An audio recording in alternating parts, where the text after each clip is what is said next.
Ajiri's mother always told her, "The river never loses its way, no matter how many twists and turns it takes." This proverb has always been a source of wisdom to her growing up. Ajiri was a very beautiful and quiet soul. A lot of people will call her an introvert because she always kept to herself.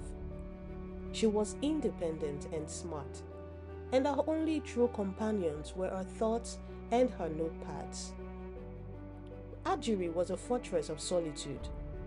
She moved through life quietly, with a confidence that does not come from arrogance, but from knowing her dreams, her fears, and her strength. She grew up in the riverine area of Delta State and had learned the power of silence at a very young age. As she watched the waves beat tirelessly against the shores where she mostly spent her evenings, she knew that even the strongest waves could be worn down if they weren't careful. Ajiri kept her circle small, her heart guarded. She poured her thoughts into notebooks, scribbling lines of poetry and dreams of love so deep it would feel like destiny. She had no time for shallow things or fleeting passions. If she would give her heart, it would be to someone who truly saw her, truly saw her in all her complexity. Then came Emeka. He was tall, charming, and dangerously charismatic. The kind of man who turned heads and commanded rooms without trying. They met at a friend's wedding in Lagos. Ajiri tried to slip out quietly after the ceremony, uncomfortable in the loud, swirling chaos of celebration, when Emeka appeared beside her like a storm on the horizon. The day Ajiri met Emeka, she was trying to avoid the loud music and even louder people at the wedding. Lagos weddings were a different kind of chaos. She even wasn't really in the mood for it. So, she slipped away into the hallway, hoping for a minute of peace. That's when he found her. "Running away already?" His voice was low, playful. Ajiri turned, surprised. But then she saw him, tall, dressed in white, with a smile that could light up a room. The man was impossible to miss. "Not running," she said, crossing her arms. "Just taking a breather." He raised an eyebrow. "A fellow introvert?" She chuckled lightly. "I guess." He stepped closer, looking her over like he was trying to figure her out. His colon was rich, and his gaze wasn't as casual as she would expected. Something about him felt different. "I'm Emeka," he said, offering his hand. She hesitated for a second, then shook it. "Ajiri. Ajiri," he repeated, the way he said it, making her name sound like something special. "Nice to meet you." There was an awkward pause. Ajiri didn't know what to say. Small talk wasn't her thing. He broke the silence. "I'm guessing you're not here for the party?" She tilted her head, not expecting that at all. "Is it that obvious?" "I can tell," he said, grinning. "You've got that I'm not into this vibe. But hey, I respect it." Ajiri couldn't help but smile back. "Well, it's true. The noise is much." He laughed, his voice warm. "I get it. Peace is hard to find in a place like this." She raised an eyebrow, trying not to show how much she was enjoying this random conversation. And what exactly do you do in the middle of this chaos? I'll try to make the best out of it, he said, I guess. But if I am being honest, I was actually looking for someone who wasn't dancing or chatting about the latest gossip. Ajiri couldn't help but laugh at that. Lucky for you, I'm here. He leaned against the wall, looking at her with that same easy grin. Then I guess it was meant to be. The weeks that followed felt like a whirlwind, a rush of stolen moments and whispered promises. Emeka swept her off her feet, filling her world with grand gestures and carefully crafted words. He texted her every morning with messages like, "Good morning, my queen." He called her my achalugo every night to hear about her day. He took her to expensive dinners, showered her with flowers, and whispered in her ear when she was with him and let her know that she was the only woman who had ever made him feel this alive. "Ajiri," he said one night, as they walked along the Lekki waterfront, the sea breeze cool against their skin. "I feel like I've known you my whole life." She glanced up at him, the moon casting a soft glow over his features. "You barely know me, Emeka." "I know enough," he said, stopping to face her, his hands resting on her shoulders. "I know that you are the most captivating, intelligent, beautiful woman I've ever met." She tried to ignore the warning bells. In her mind, the small, persistent voice that whispered caution. She had always been careful with her heart, but Emeka made her feel seen, cherished, almost worshipped. He leaned in, his lips brushing her ear. "I can't imagine my life without you, Ajiri." Before she could respond, he kissed her, a deep, consuming kiss that left her breathless. 6 months later, he proposed. It was a grand affair, a candlelit dinner on the rooftop of one of Lagos's finest hotels. The city light stretched out below them like a galaxy of stars. The air thick with the scent of roses and anticipation. As the live band played a soft romantic tune, Emeka dropped on one knee, his dark eyes shining with an intensity that took her breath away. "Ajiri," he said, his voice steady, his gaze unwavering. "Marry me. Be my queen. Be my achalugo. Let me love you for the rest of our lives." She felt the world blur around her, a heart pounding in her chest. The other diners turned to watch, their faces glowing with anticipation. Some of them were whispering, "Say yes, say yes." All phones were out, capturing the moment. She looked down at Emeka, her mind a whirl of emotions: fear, excitement, hope. "Yes," she whispered, her voice choked with tears. "Yes, I will marry you."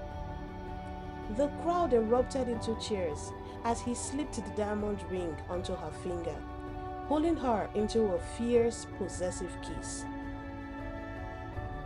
That night, as they lay tangled in each other's arms, he whispered against her skin, "I will never let you go, Ajiri. Never." The wedding was a grand affair. The air in the cathedral was thick with a heavy scent of jasmine and frankincense.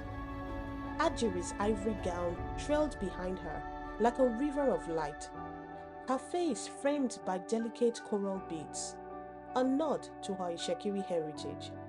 As she walked down the aisle, her father's arms steady beneath her. She tried to ignore the tight knot forming in her stomach. This is what you wanted, right? She reminded herself. This is what happiness looks like. Emeka's eyes shone as he watched her approach. His smile wide, almost predatory. The crowd gasped as he took her hand, his firm grip almost too tight. You are mine, Ajiri, he whispered, as the priest began the vows, now and forever. She forced a smile, her pulse quickening at the edge in his voice, a hint of possessiveness she had brushed off as passion.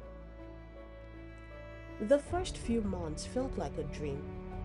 Emeka spared no expenses in setting up their home, a sprawling mansion in Lekki with marble floors and high-arched windows that bathed each room in soft golden light. He bought her designer dresses, rare perfumes, and imported wines. She was living the life. But slowly, the warmth in his voice grew sharp.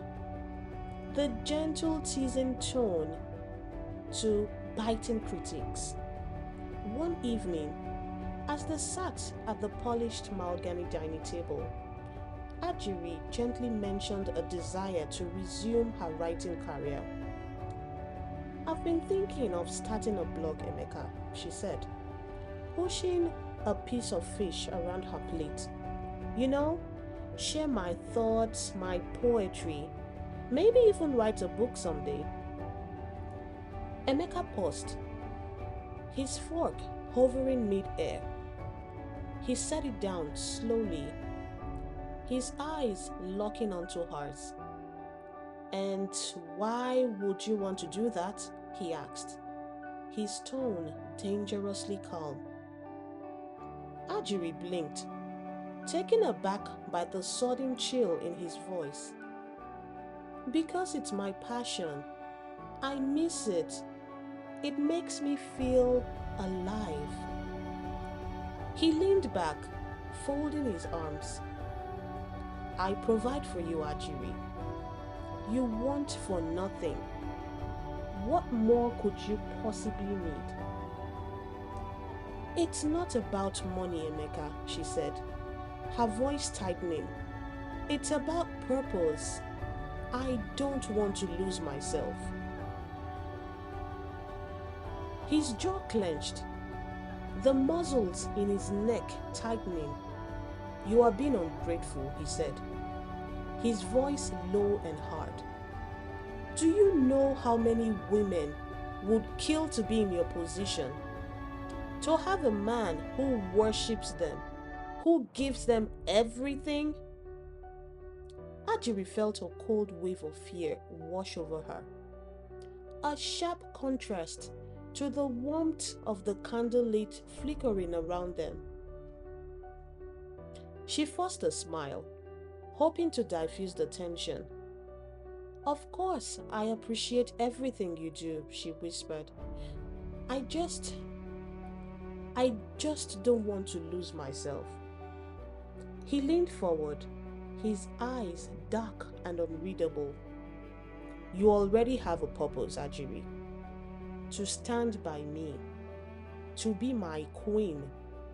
That should be enough.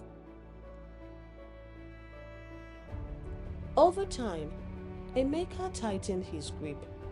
He controlled every aspect of her life.